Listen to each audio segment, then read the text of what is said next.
Hi ನಮಸ್ತೆ ಎಲ್ರಿಗೂ. ಇದು ನಿನ್ನೆ ಮಿನಿ ವ್ಲಾಗು.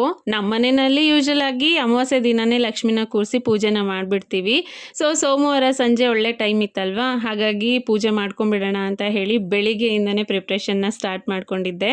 1 ಅಥವಾ 2 ದಿನದ ಮುಂಚೆಯಿಂದನೇ ಸಿಂಪಲ್ ಆಗಿ ಡೆಕೋರೇಷನ್ ಎಲ್ಲ ಮಾಡ್ಕೊಂಡ್ಬಿಡ್ಬೋದು. ಬಟ್ ನನ್ನ ಮಕ್ಕಳು ಎಲ್ಲನೂ ಕಿತ್ತಾಕ್ಬಿಡ್ತಾರೆ. ಹಾಗಾಗಿ ಬೆಳಿಗ್ಗೆಯಿಂದನೇ ಎಷ್ಟಾಗುತ್ತೋ ಅಷ್ಟು ಡೆಕೋರೇಷನ್ನ ಮಾಡಿಕೊಂಡೆ.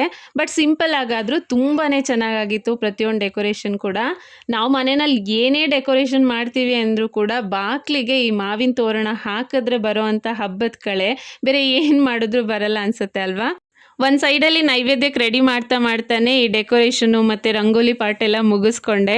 ಆದರೆ ಅಲ್ಲಿ ಕೊನೆಯಲ್ಲಿ ಮತ್ತೂ ಟೈಮ್ ಆಗಿಬಿಡ್ತು. ಫೈನಲಿ ನಮ್ಮ ಅತ್ತಿಗೆ ಬಂದು ಸ್ವಲ್ಪ ನನಗೆ ಅಡುಗೆನಲ್ಲಿ ಹೆಲ್ಪ್ ಮಾಡಿದ್ರು. ಸೊ ಎಲ್ಲ ಮುಗಿಸ್ಕೊಂಡು ಆಮೇಲೆ ಪೂಜೆ ಕೂತ್ಕೊಂಡಿದ್ದಾಯಿತು. ನಾನಿಲ್ಲಿ ಪೂಜೆಗೆ ರೆಡಿ ಮಾಡ್ತಾಯಿದ್ರೆ ನನ್ನ ಹಸ್ಬೆಂಡು ಮತ್ತು ಮಕ್ಕಳು ಎಲ್ಲ ಸೇರಿಕೊಂಡು ಫೈರ್ ಕ್ಯಾಂಪ್ನ ಮಾಡ್ತಾಯಿದ್ರು. ಒಟ್ನಲ್ಲಿ ಪೂಜೆ ಅಂತೂ ತುಂಬಾನೇ ಚೆನ್ನಾಗಾಯ್ತು. ಮನಸ್ಸಿಗೂ ಕೂಡ ತೃಪ್ತಿ ಅನ್ನಿಸ್ತು. ನಿಮ್ಮ ಮನೆಯಲ್ಲಿ ಪೂಜೆ ಎಲ್ಲ ಹೇಗಾಯ್ತು ಅಂತ ಹೇಳಿ ಕಮೆಂಟ್ ಮಾಡಿ. ಸಿಗ್ತೀನಿ ನೆಕ್ಸ್ಟ್ ಮಿನಿ ವ್ಲಾಗಲ್ಲಿ. ಎಲ್ರಿಗೂ ಕೂಡ ಹ್ಯಾಪಿ ದೀಪಾವಳಿ. ಬಾಯ್.